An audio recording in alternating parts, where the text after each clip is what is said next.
Chris Scouser here with Matt Howell.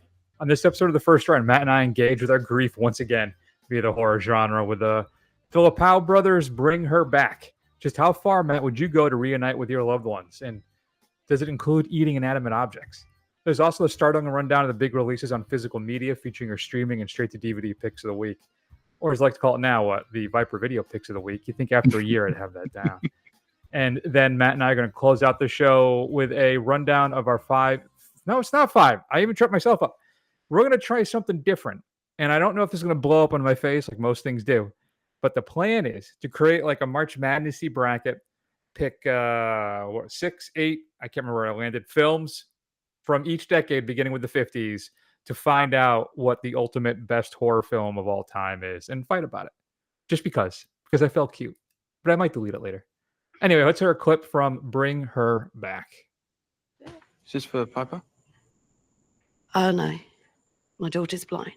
Oh, is she here? No, she's passed. Sorry. Oh, that's all right. You didn't know. It's not your fault. How'd she die? Piper. She's okay. She's drowned. Oh! Who's got... Oh, it's Wendy. She is so needy. Hello, Wen? Yeah, no, they just arrived. Yeah, no, all good. Yep. Make yourselves at home. Wendy says hi. Hi, Wendy. Yeah? Okay. Does she have a backyard? Oh, she does have a backyard. Have you seen it? Yeah, let's go take a look at that backyard. Matt, what is Bring Her Back all about? So Andy and his visually impaired stepsister, Piper, their father untimely passes away unexpectedly, and they are basically put into foster care. Andy is almost 18. He's 3 months from 18, and he insists that he stay with Piper so they can stay together, and eventually when he is 18, he'll apply for guardianship of his younger stepsister. They move to a house with a woman who is a foster mom who, as you heard in the clip, has lost her daughter and has another kid there as well named Oliver, who is a little bit odd. And then it turns out there's lots of strange things going on with the foster mom and Oliver, and I don't want to spoil too much, but it gets weird fast. Yeah, strange things are afoot in Australia. As always. The prior film we received from our writer-director pair here, Danny and Mike, was Talk to Me. A film that supposedly was terrifying and people passing out in the theater from fear and just a really intense experience. I would say, Matt, we enjoyed it. It left me somewhat kind of flat a little bit, but I still enjoyed it. I bought it. I have not yet to rewatch it, but still, I think there was enough there for me to enjoy. And what about you? What were your feelings on Talk to Me? I think you enjoyed it a little more nighted. Am I remembering that correctly? Yeah, I liked it, and I think it's good on repeat viewings or whatever. I think it still holds up. I think the ending is particularly well done. But I you have to take these tales of people passing out in the movie theater with a grain of salt. Otherwise, like, who are these people? Have they never seen a horror movie before? Like, seriously. But yeah, it's good. So what are your thoughts on Bring Her Back? From what I understand, one of the big things about it has some really kind of unsettling imagery in it. And I think that's an accurate statement. Mm-hmm. I did have some difficult moments watching this film. But as a whole, Matt, how was your experience with Bring Her Back? Is it a bit of a sophomore slump, or are we just, after hitting a solid double, we're now in a triple, maybe even rounding for home? I like to mix up all my metaphors. Yeah, seriously. Sticking with the baseball metaphor. Yeah, so I think overall it's quite good, right? I was really into this. I think it is got, more gore, more disturbing images. It's got, children in peril kind of thing, and it's all very a lot to take in.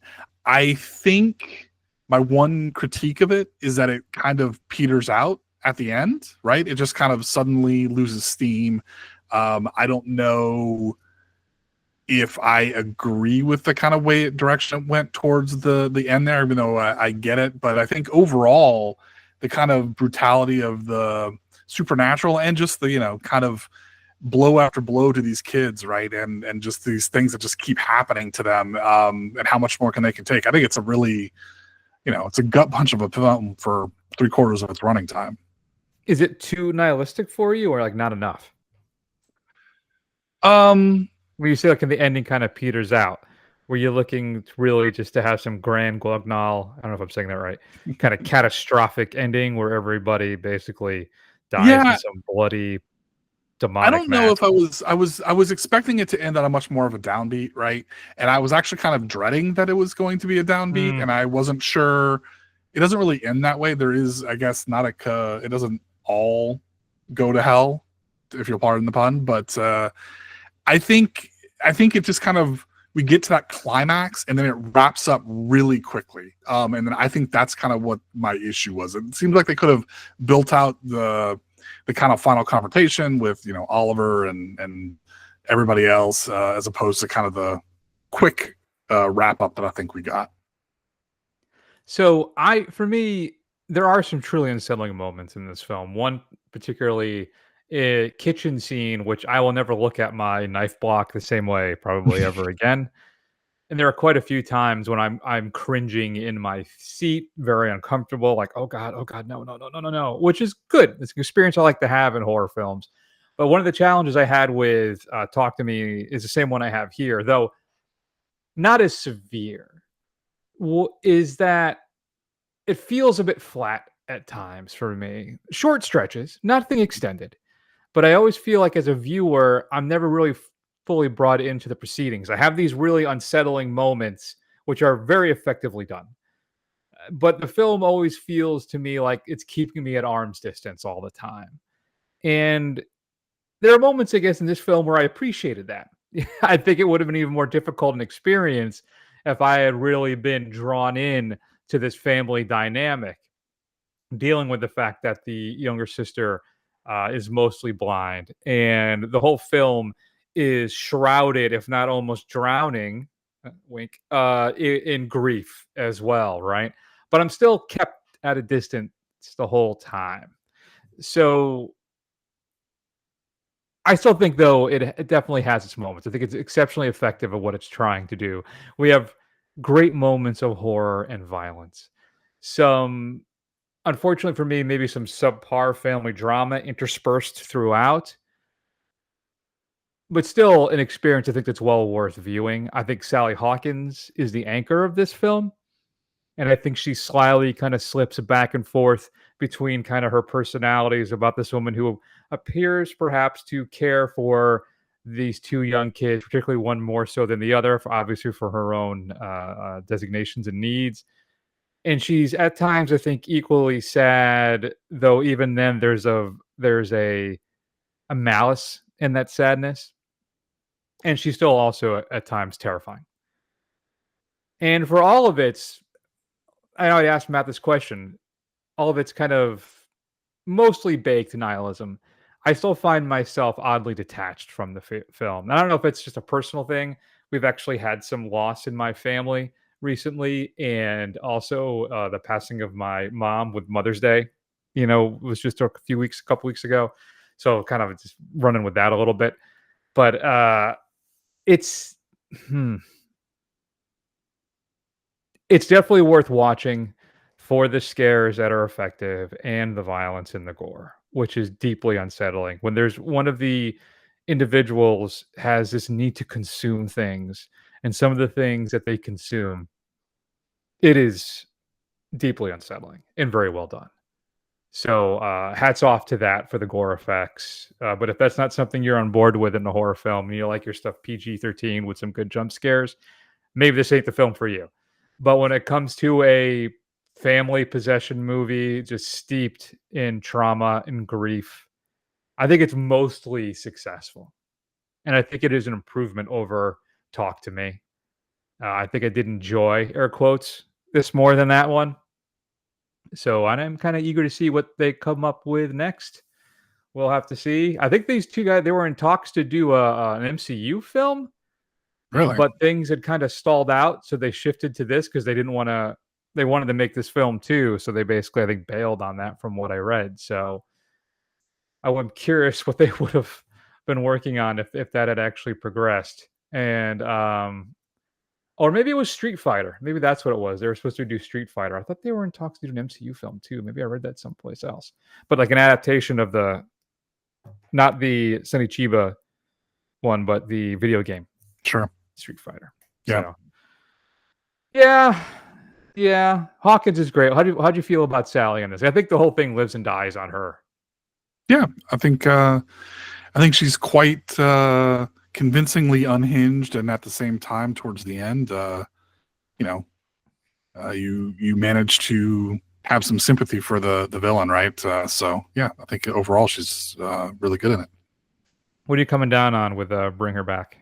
I'm gonna give it a B plus. I'm sitting at a B myself. So there you go. Oceans apart as always, Matt. As always. Bring Her Back is currently in theaters. If you've had a chance to see it, we would love to hear from you. Shoot us an email at feedback@thefirstrun.com. Matt, let's talk about what's coming up on physical media this upcoming Tuesday, June 10th. I want you to work through something with me. I've been struggling with something, and I basically have like a few days to make a decision on it. So here's a little bit of a hint.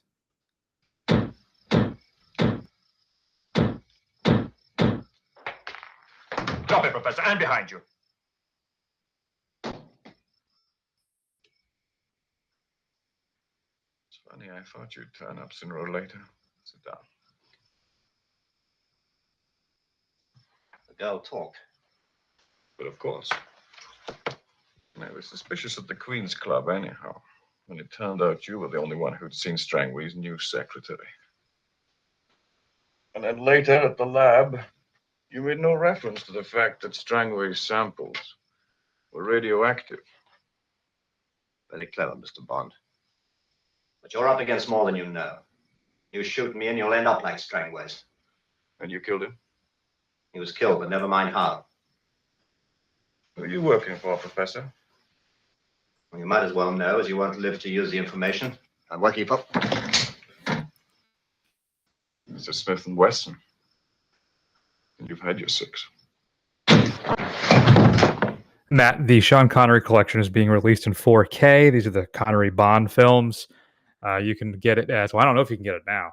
There was a steelbook collection in a nice, cool little cube-looking case. Looks pretty sharp. But I will say, I'm not that impressed with the steelbook designs. I don't particularly care for them. And the US version only comes with the 4Ks. There are no Blu-rays, so it does have digital codes.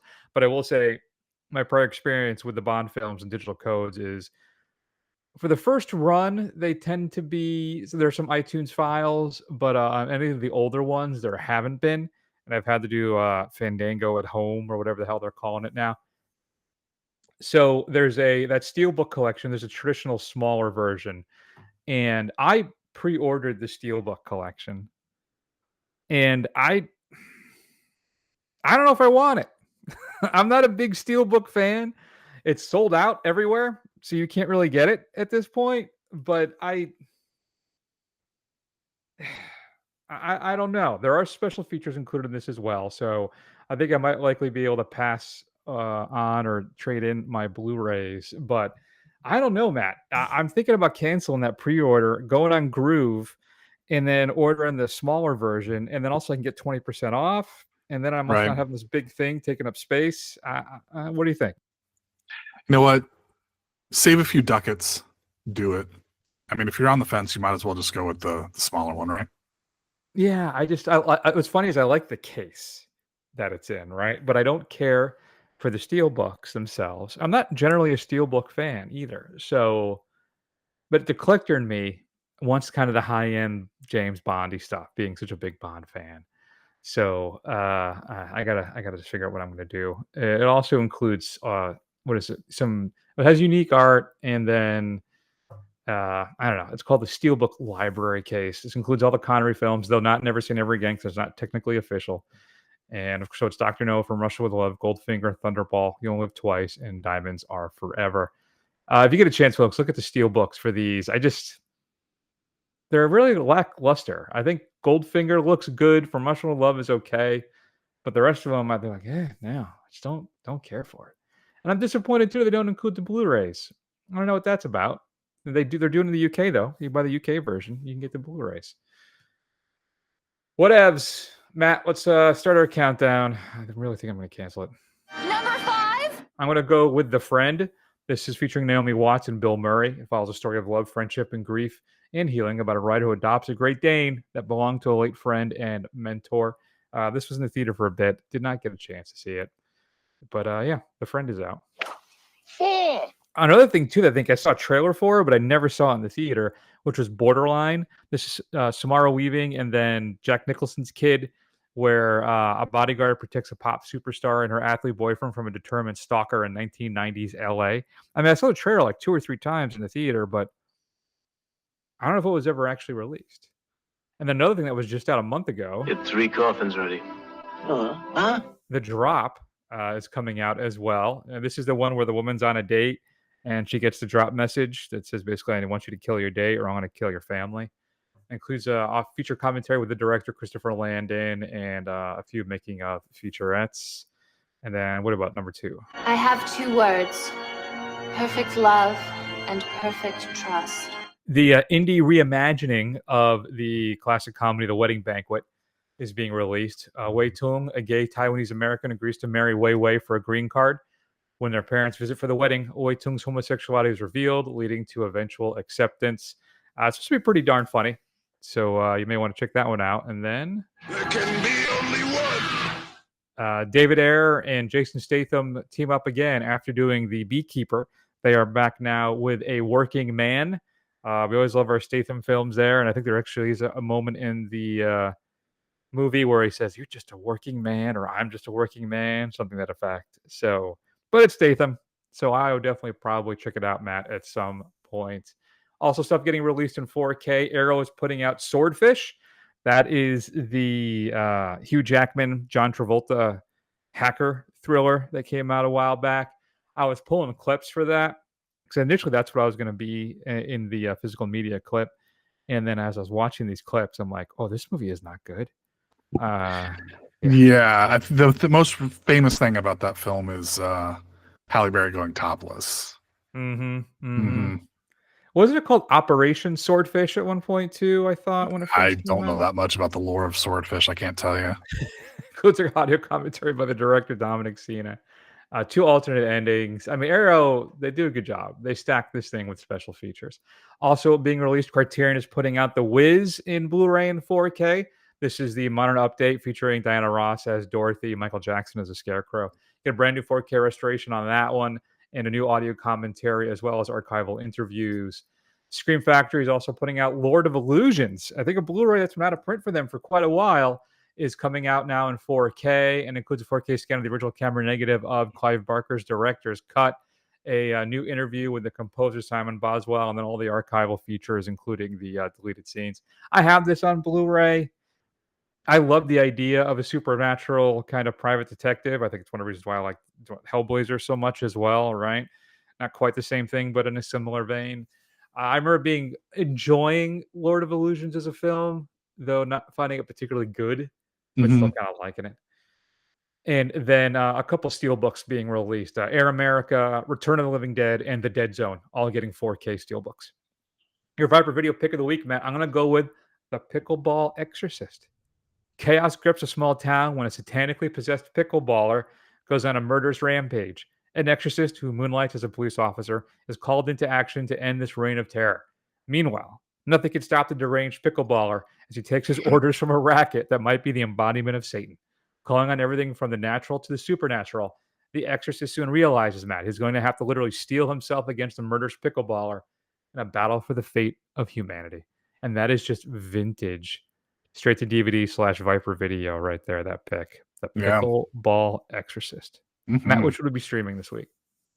So I'm going to recommend a film we checked out a few weeks ago, The Ugly Stepsister. It's now, just like predicted, actually was out on Shudder last week. But if you have Shudder or AMC Plus, it's available for your viewing pleasure. Yeah, definitely check that one out. Again, not with the folks. That is another deeply disturbing. Maybe your folks are a little twisted. Maybe they'll enjoy it. I shouldn't judge. But yeah, that is a body horror film that will kind of get up all into your brainstem. So enjoy that. All right, Matt, let's try and figure out this whole bracket horror film situation that I've set myself up with. And here's one that may make my cut. I don't know. We'll have to see. I got a list, Matt. Matt's got a few. Let's see if we can iron this out. Inspector, it's in the garden. Come quickly. Please, Monsieur Lalande. Philippe has seen it. It's there. I beg of you, please, please. All right, show me where.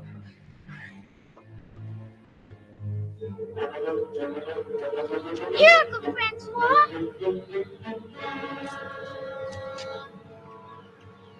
Wait in the house. There's a good boy, Philippe.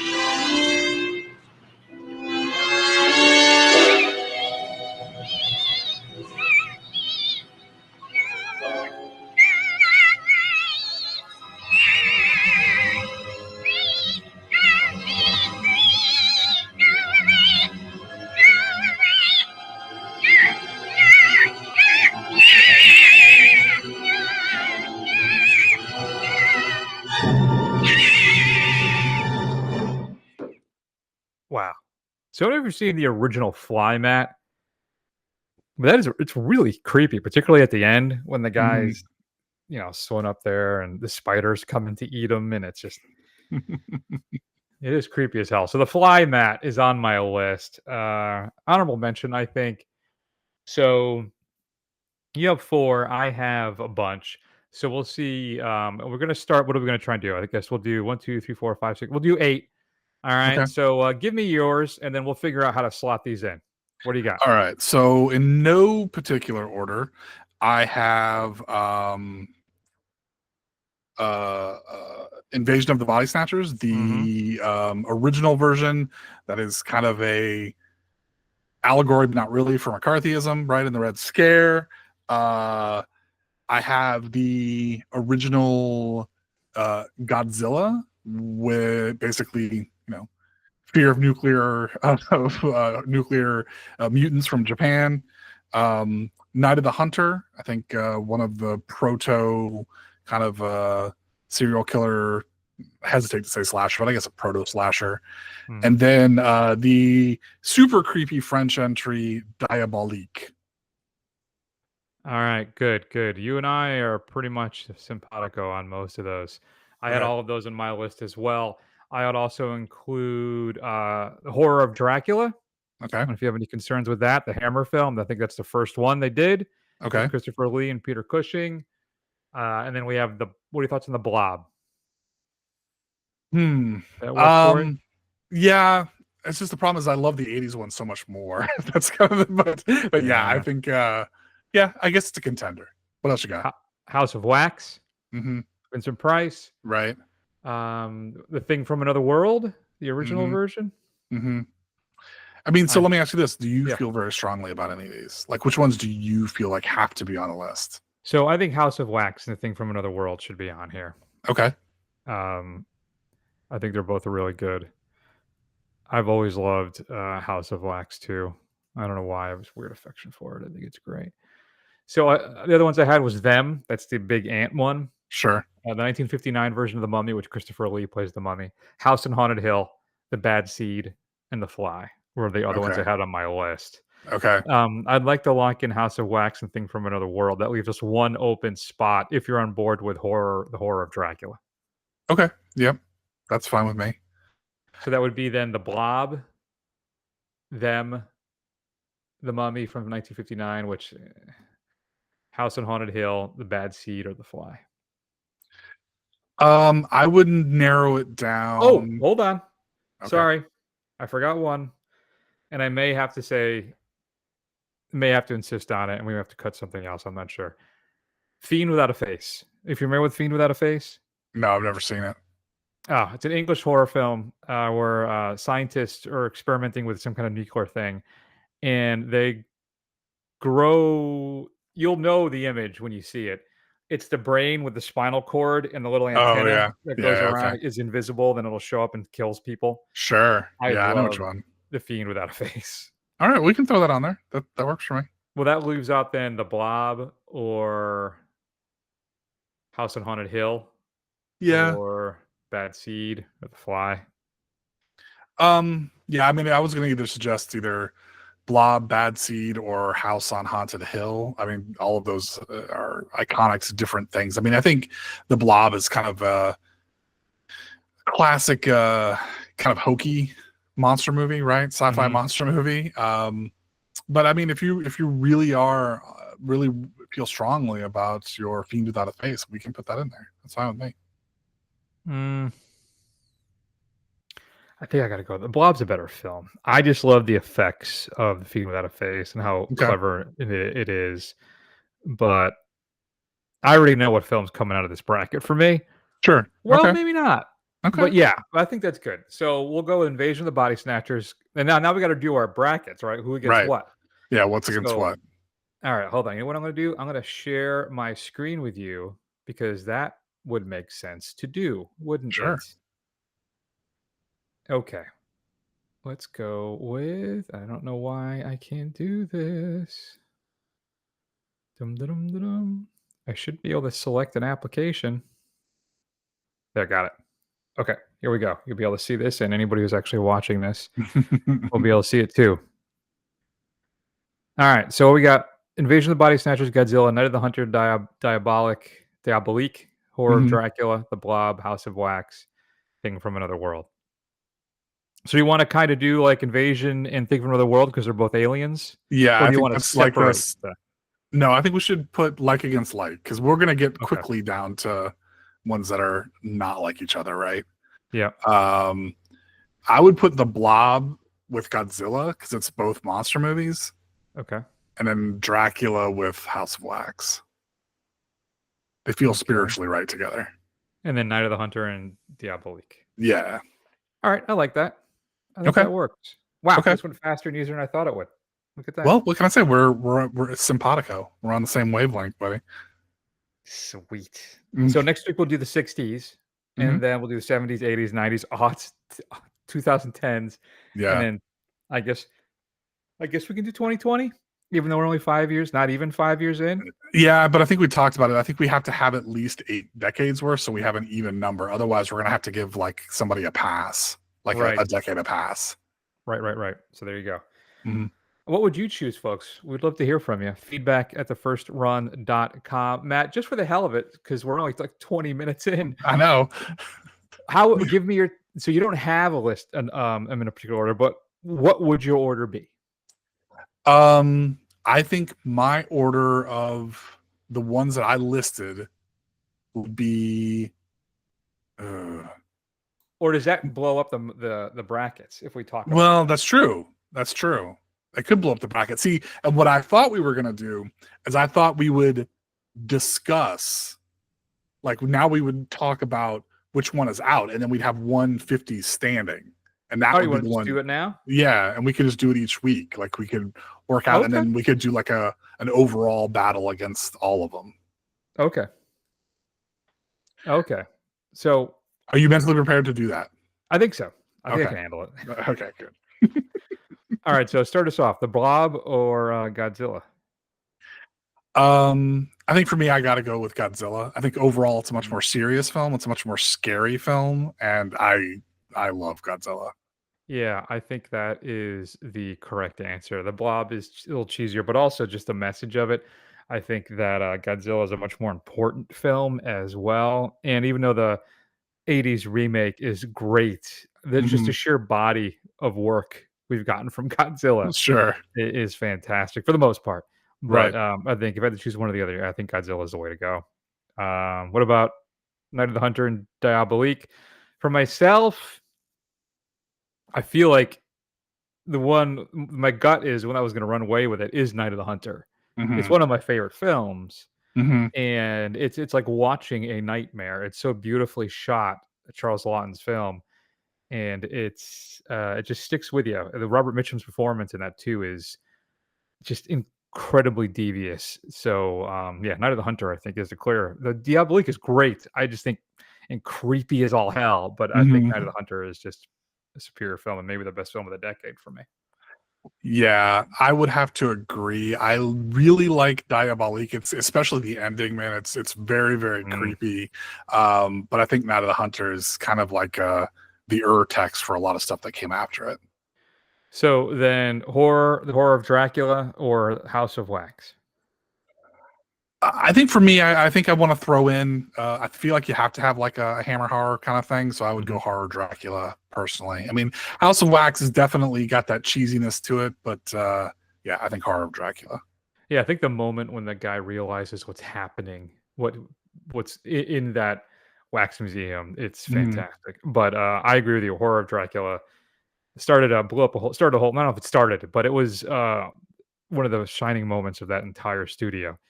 So and ran a whole bunch of Dracula horror films too from Hammer after that. And yeah, I think Horror of Dracula is the obvious choice.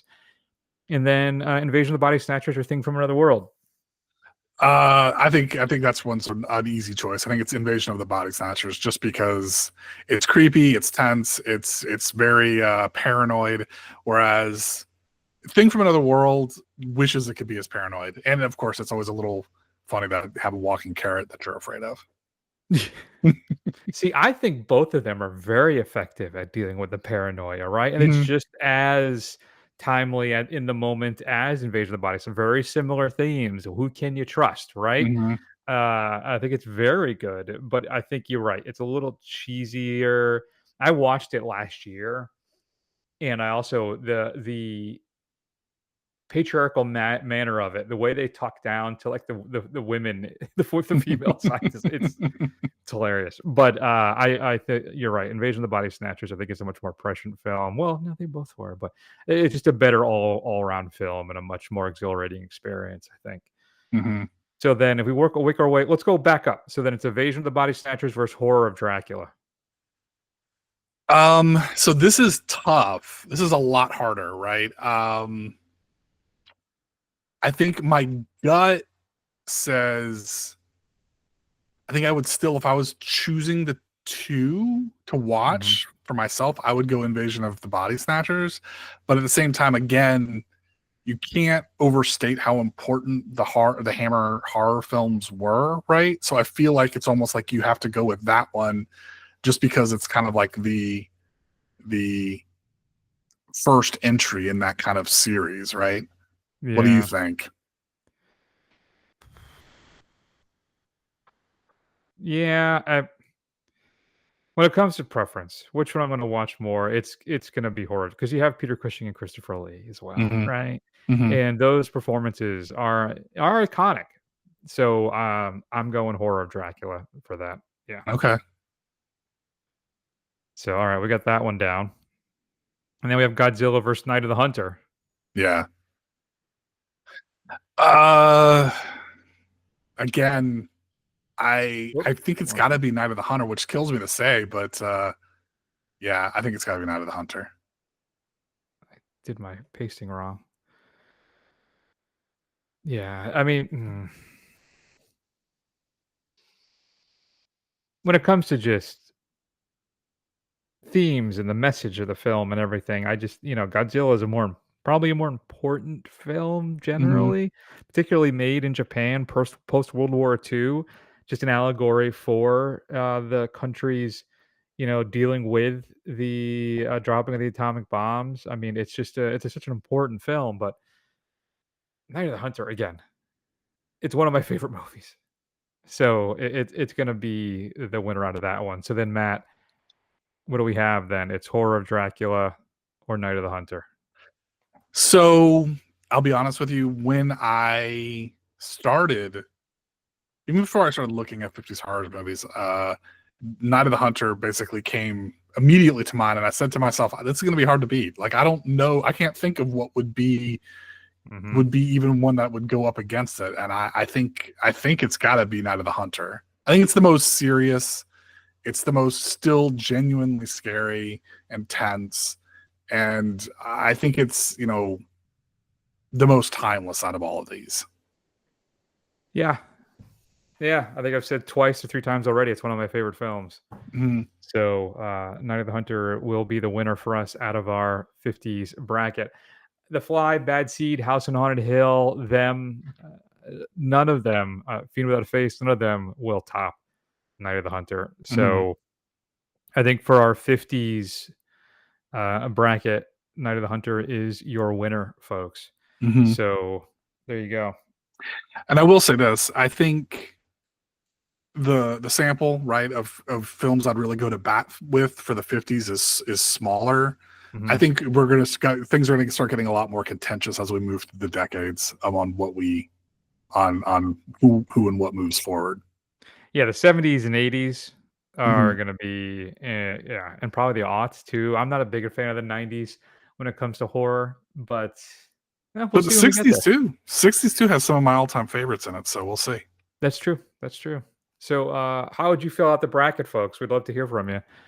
Feedback at thefirstrun.com. So, Night of the Hunter is your winner out of the 50s bracket. Matt, what's coming up next week on the big show? Well, you are in for a treat. We have a twofer, a rare twofer. We're going to check out the latest entry in the John Wick universe, Ballerina, starring Ana de Armas and our boy Keanu. And then we're going to check out the latest from Wes Anderson with The Phoenician Scheme. Here's the thing about Ballerina. It's not directed by Chad Stileski. Oh, boy. It's not directed by Chad Stileski's brother. It's not directed by Chad's distant cousin, who is 8. It is directed by Len Weissman. Ooh.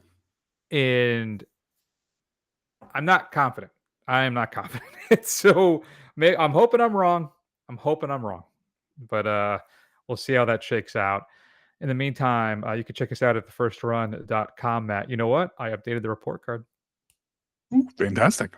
It is up to date. So you can click on that and see all the grades we've been giving the films.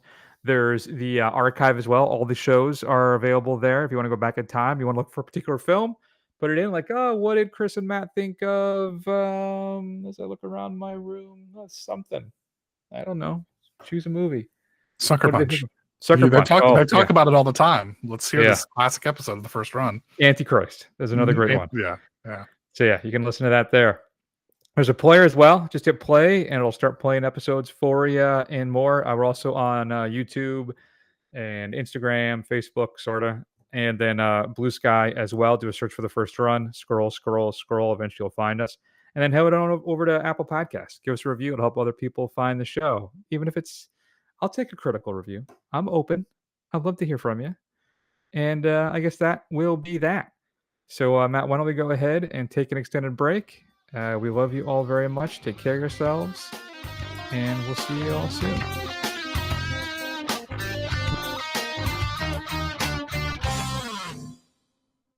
You've misplaced your loyalty, Senator. You've sold out America.